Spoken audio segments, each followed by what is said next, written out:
All right, well, it's all happening. Yes, finally. Setting off, incredible as it may be. So I've got my maps on my iPad here, so just gotta start tracking. And got my GPS tracking, and we're basically off to see Australia.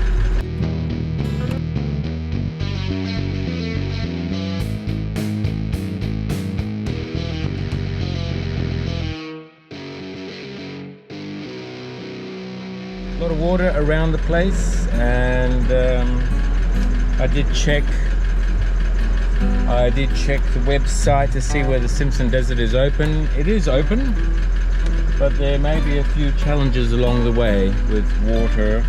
Apparently there's all sorts of issues with mozzie-borne diseases like Ross River fever, Japanese encephalitis or something like that.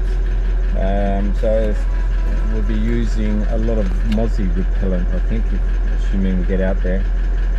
Anyway, I'm expecting a lot of rain over the next couple of days, but it'll be all sealed road. Anyway, let's go pick up my passenger, Miss Leah. She will be my assistant today. Well, actually, she'll be my assistant over the next 4 weeks in photography, so that I can produce all the content for my wonderful YouTube subscribers. Yes, if you haven't already subscribed, then press subscribe. You'll be notified when the next video is out. And obviously, if you do like the videos, that's how you support the channel. And yeah, so the next few days are going to be mainly sealed roads. So we've got probably about 1,500 kilometers of sealed roads before we hit the dirt, whatever condition it may be in. And here comes my photography assistant, Miss Leah. She has actually prepared her hair for the journey. Nice colour. Hello. Beautiful colour. Because we want as much colour as we can in our photography. Extra towel. You know when you need an extra towel. Did you bring me a towel? I didn't pack a towel. You didn't pack a towel. Can you go get a towel for me, please? You don't have a towel. You're on video. Yeah. Oh, I need the towel keys. I mean the house keys. It's always the last minute things. Lucky I thought of that. A towel, please. I've already paid my dues. Oh. We will continue once we get the towel.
Good morning and welcome to day 2. So plans have changed already. We were heading towards Parkes on day 1, and because of all the rain in Central Australia, well, actually rain across all of Australia, there's been road closures and floods.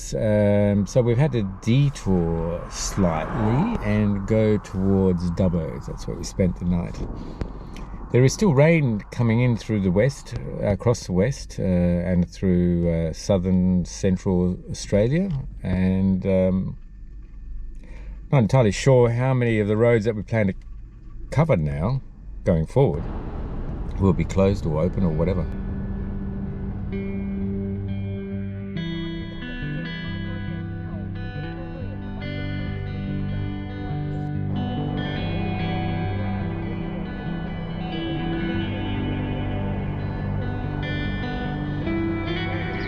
Well, the sun's come out. Outstanding! Central west of New South Wales now. Stopping at this siding. It's a wheat growing area. The name of the town is Nevertire.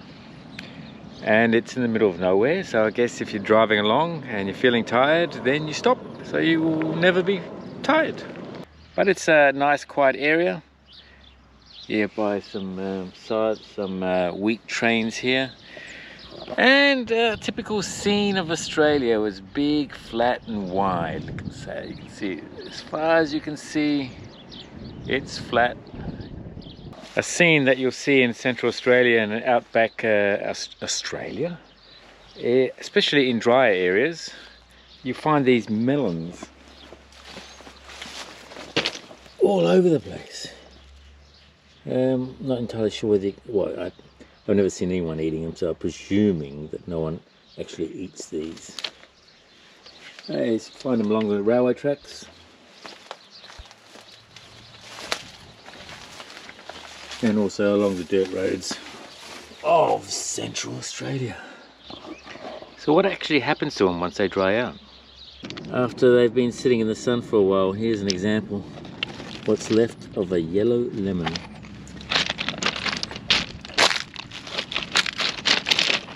Much. There's the seeds.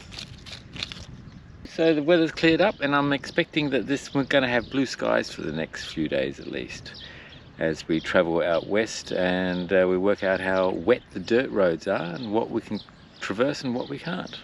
In the meantime, I'll grab some shots with my Leica M11. Yeah, continue on.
Shots.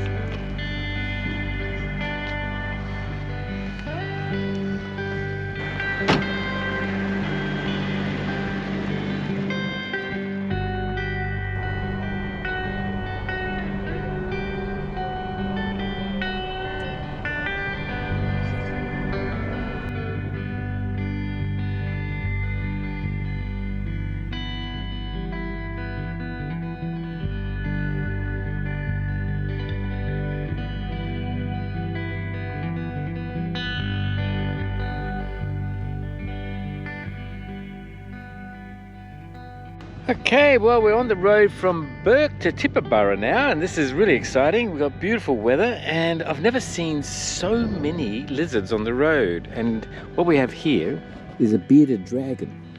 It's a little one.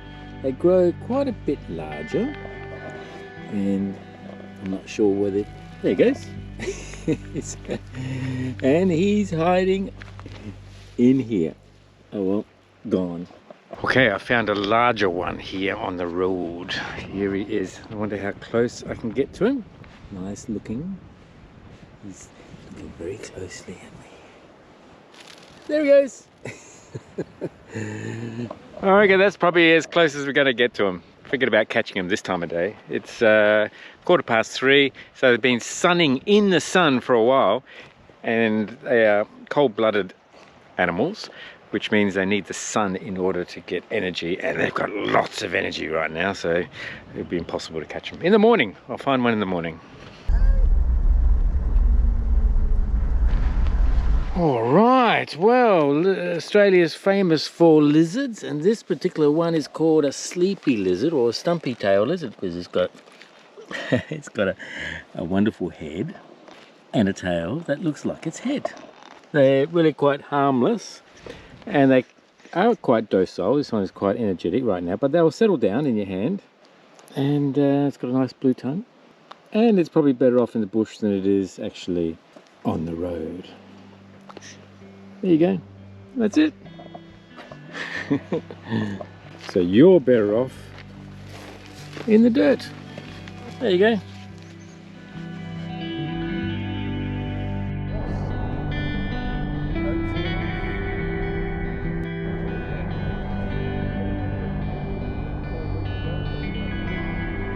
The last time I took Leah out across the Simpson Desert was how many years ago? 28 years ago. So that means Leah needs to be oriented into the bush camping from scratch. We're starting a fire. It's one of the main things to get going straight away. And my rule is one match, one fire. What determines that is how well you do your fire. Set up your fire. So I managed to pick up some cotton on the side of the track from a cotton plantation. And we're going to try and use some of these twigs that I put together. One match. One fire. Oh, okay, look at that. Cotton burns really well. And I think we've done it. One match. Okay, got to feed the fire now. Feed the fire, feed the fire. That already gives off a lot of heat. Yeah, it does give off a lot of heat. Feed the fire, feed the fire. The fire must be fed before we can be fed.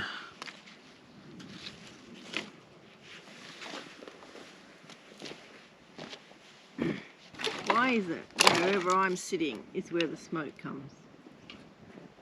So you might start to smell like smoke, but at least it keeps all the flies away. And the mozzies. Ooh. And you can have a smoking ceremony as well to welcome the land. Ooh. Or once you've had enough, just get out of the smoke. I'm expecting the road to be quiet, but the semis do sometimes come down the road. We're probably about 100 meters away from the road, dirt track.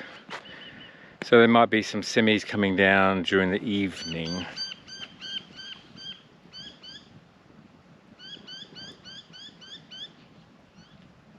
You can hear the buzz of the flies are still there. They'll be gone. The magic numbers for flies are 18 degrees Celsius and below, no flies. They hate heat and smoke, so stand next to the fireplace. Or when the sun is down twilight hours, when it's almost completely black, then the flies disappear. I think it's probably, well, it depends on the daylight saving, I suppose. But right now it's still too light, the flies are around.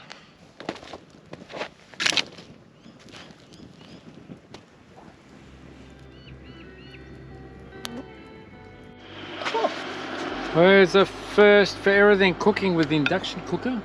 This is the first time we've gone camping with the power station. I've got an iTechWorld power station and we're using induction cooking.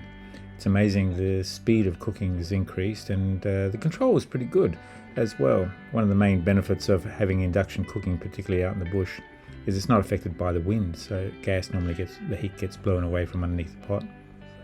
And you can cook on the fire, of course, and we had a choice of both. But here we decided to use the induction cooker with the iTechWorld 1300p power station. Just in case you weren't aware, you can actually get an additional discount by using Adventure 8 discount code for power station, solar blankets, accessories, etc. from iTechWorld. There'll be a link there in the video here. as well as a discount code, Adventure 8. So, and that discount is on top of any other discounts that actually are operating at the time at iTechWorld. So it's good value. It will be very quick. Quickest yet.